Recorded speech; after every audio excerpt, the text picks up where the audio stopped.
The planet Silicia Prime is a world where biology and geology have fused into a nightmare. The flora isn't made of wood, it is made of towering quartz pillars and jagged glass ferns.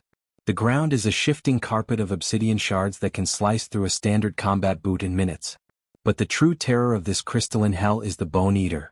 They are massive, multi-limbed predators with shells made of organic silicon, as hard as diamond and twice as brittle. They don't have eyes or ears.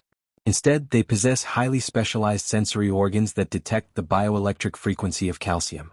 To a bone eater, a human being is a glowing lantern of white light in a dark world.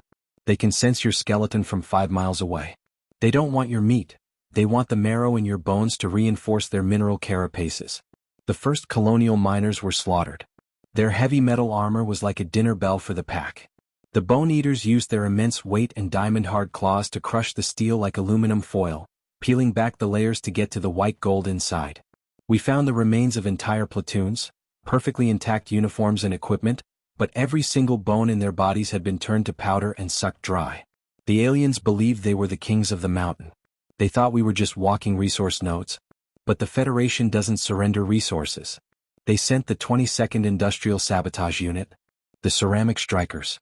We don't use stealth fields or heat masks. We use material science. Our armor is made of high-density boron carbide and carbon fiber weaves. We have no metal in our suits, no calcium in our gear. To a bone eater we are ghosts.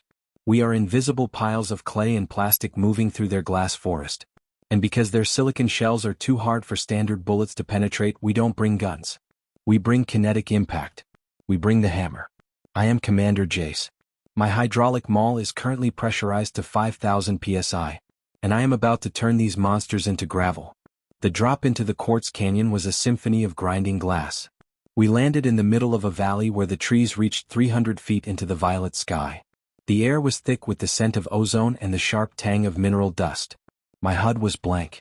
No radar, no life signs. On this planet, you don't look for the enemy, you wait for the vibration. Anchor your boots, I said into the comms. The pack is already moving. They can't see us, but they can feel the impact of our landing.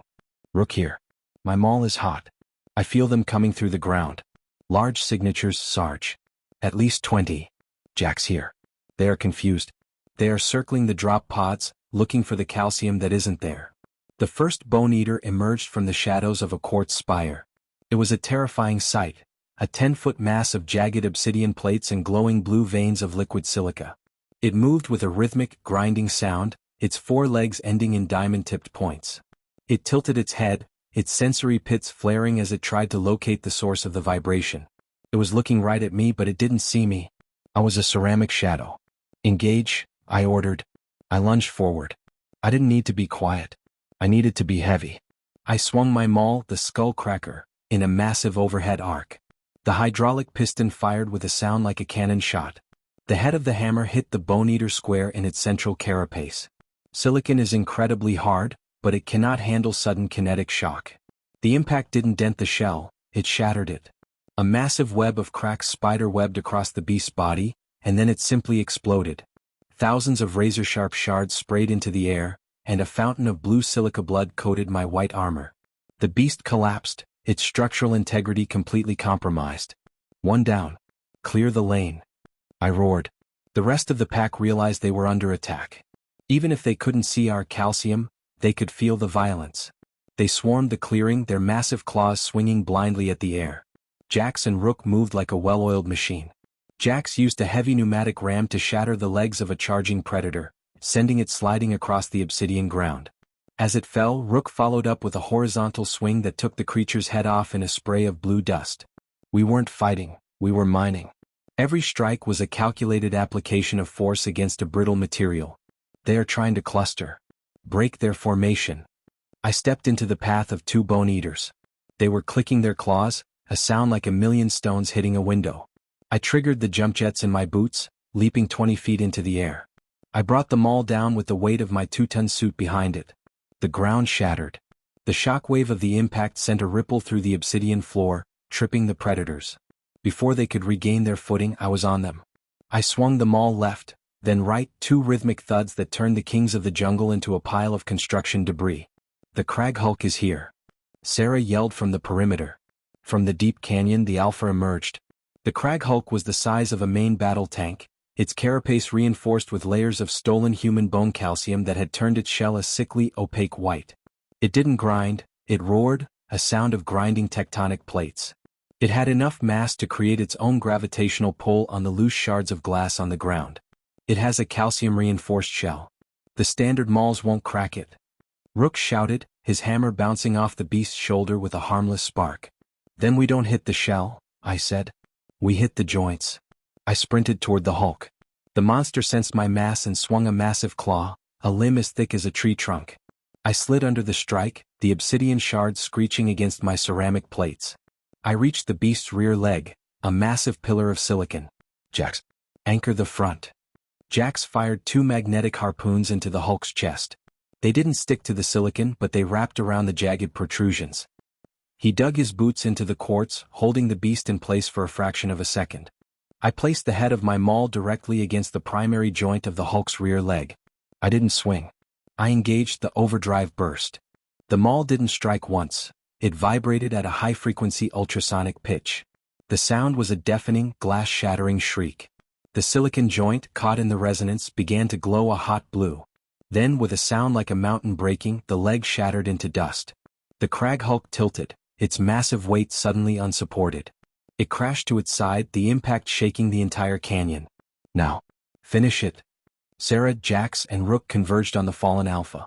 They unleashed a relentless barrage of hydraulic strikes against the vulnerable underbelly.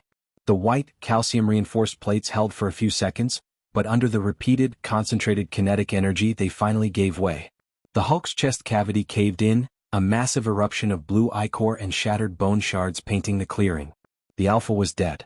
The remaining pack, sensing the death of their leader and unable to find a single scrap of bone to target, broke and fled.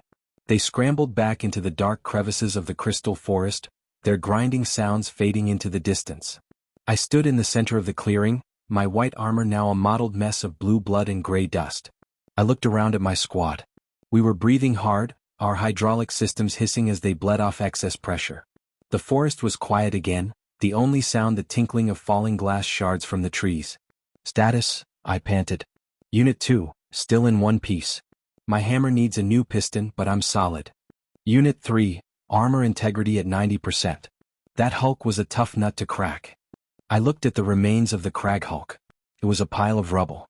The creature that had terrorized the colony, the monster that had turned our people into dust, was now nothing more than a geological curiosity. Humanity had proven the ultimate truth of the Apex Protocol. You can have a body made of diamond. You can have senses that can find a needle in a haystack. You can be the hardest thing in the universe. But if you face a human being with a heavy enough hammer and the knowledge of where to hit, you are just another rock in the road. We don't need claws. We don't need bones of steel. We just need to be the ones who swing the hardest. The Hulk is gravel. The pack has scattered. Silicia Prime is open for business. The mission is over. We're going home. And someone bring me a fresh set of ceramic plates. These ones are scratched.